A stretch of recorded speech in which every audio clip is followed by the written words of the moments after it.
So, continuing with the next spy from Sun Tzu's Art of War is the Inward Spy, Yep. which is kind of what you more think of a spy. It's the inward spy, which is basically somebody like a general or a politician or a soldier who has access to information from the enemy side and then relays it to you. Right. So it's more reliable than your local. Exactly. So Sun Tzu says making use of officials of the enemy. So exactly, that's exactly what we normally think of when we think of spies is a defector, right? So this is like maybe all the Cold War 1980s movie tropes where Yes. I was watching going through all of the Murder She Wrote. There are like at least 3 episodes where they have like a Russian ballet show up in America, and there's KGB people with the Russian ballet to make sure that those Russians don't defect to America. Right? Yes. It's like a common trope in the 80s is like, okay, well, we have Russians over here, and we got to make sure that they don't decide to live over here. And that was happening, right? I mean, there's like a famous Russian comedian who makes a lot of Russian jokes, but he defected over here. I don't know if he defected. I mean, he might have just moved. But regardless, the point is you could have a scenario. This makes a lot of sense when you have like 2 or 3 different kingdoms. And those 2 or 3 different kingdoms are at war or maybe even in a Cold War, right? There's tensions. They're not actively at war, but they've gone to war before, or maybe they're trying not to go to war. And regardless, you could have things where you do the entire... there's a movie called The Russia House. It's a talking spy flick. It's got a good cast. But if you're not like awake and wanting to pay attention, you will fall asleep quickly because it's not like a Jason Bourne movie where somebody's going to get shot, beat up, and kicked. This is all just talking. And so in that regard, that's kind of what you're creating here is this official, somebody, is leaking information somehow to your players. Yes. Right? And it could be through, their boss is an NPC who's getting it through another NPC that they have who's getting it through another. I mean, it could be this huge game of telephone, but the information is, like you said, better because the source is somebody who actually has firsthand knowledge of the information. Yes. And they're providing that information most likely in some sort of document, right? Some sort of paper or some sort of document, maybe even a spell where they're telepathically linked. Yeah. In a way that they can quickly transmit something, and that person then has to take it. Or even if it's a verbal thing from what he knows in his marching orders directly to you. Right. Which is... That may be rare, but could be there. Could be that way, because absolutely. now you're eliminating the telephone link, and it's what he said and what you remember. But to be fair, too, if you're doing this, like, you're talking to another spy... And like that's your job. You're going to make sure that you get the info correct. Like you've been trained to not just, I overheard something and I changed it into what I wanted to hear. It's like, okay, let me just get this down. Yes. So anyway, that is what most people think of a spy. So how you could use this really simply is, like I said before. So if you have 2 to 3 different camps, like factions, could be even just it could be even like factions inside of a town, right? Your guilds are fighting amongst each other for business and patronage, and they're not at war, right? It's not like a Romeo and Juliet where 2 houses are fighting each other, but it's kind of everything before that. The 2 houses are doing things not to fight each other, but they're at war, like economically, business-wise, they're at war.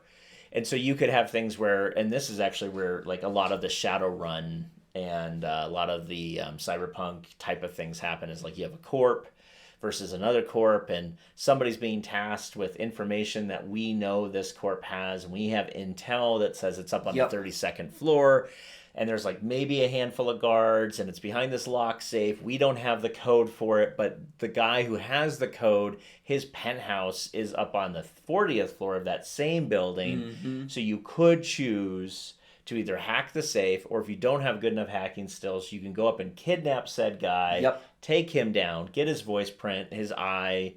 I don't mean like take his eye, although, hey, you could. But the concept of you could kidnap the guy for the purpose of the biometrics to get into the safe. Why am I telling you this? Well, because it's your job to do this as a Shadowrunner, because we're a corp. We don't hit other corps. We don't hit other corps. We don't know you. We hit other corps all the time, and they hit us. But here's the Yep. deal: we have a guy on the inside who tells us that they now have this new patent thing they're working on that actually endangers my business. It's held in this crazy safe queue, like Ocean's 11 type of stuff, you know.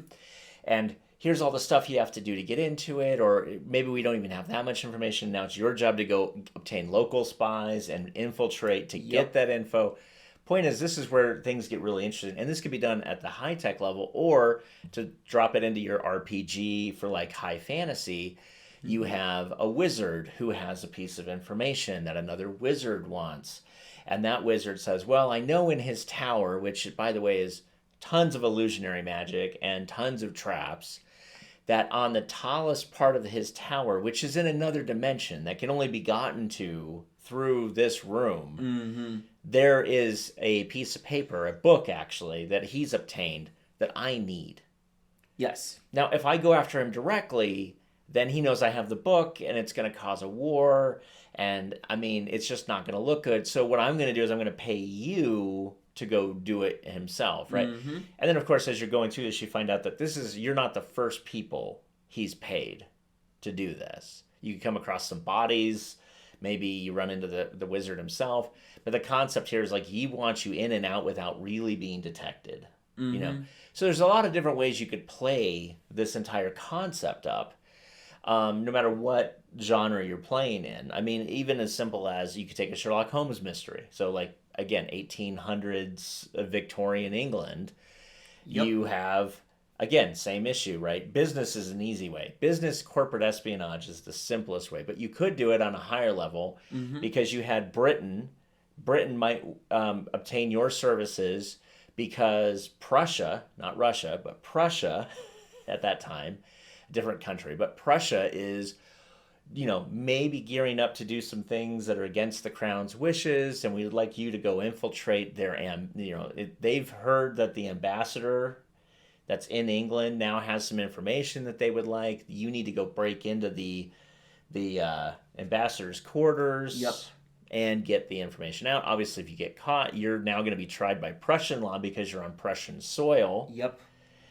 And we don't know who you are, so good luck, but here's the information we have. So you can just see that this inner official, this type of spy, basically is enough to get you information, enough to get you a hook to go get something. That's typically how you'd use it, or you could use it to go stop something, right? Yes. You could use this in a World War II montage. We know that Hitler is developing the A-bomb.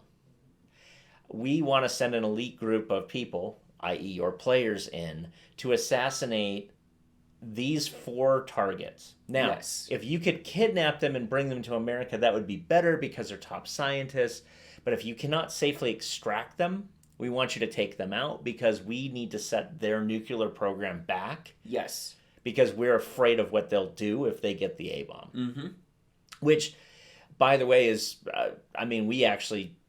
The Germans that defected over to America pitched that they knew that Adolf Hitler was working on the A-bomb, and that's why we started working on the A-bomb in America. And then we started taking scientists who the Germans were normally executing anyway because they were Jews, and extracting them out for their knowledge.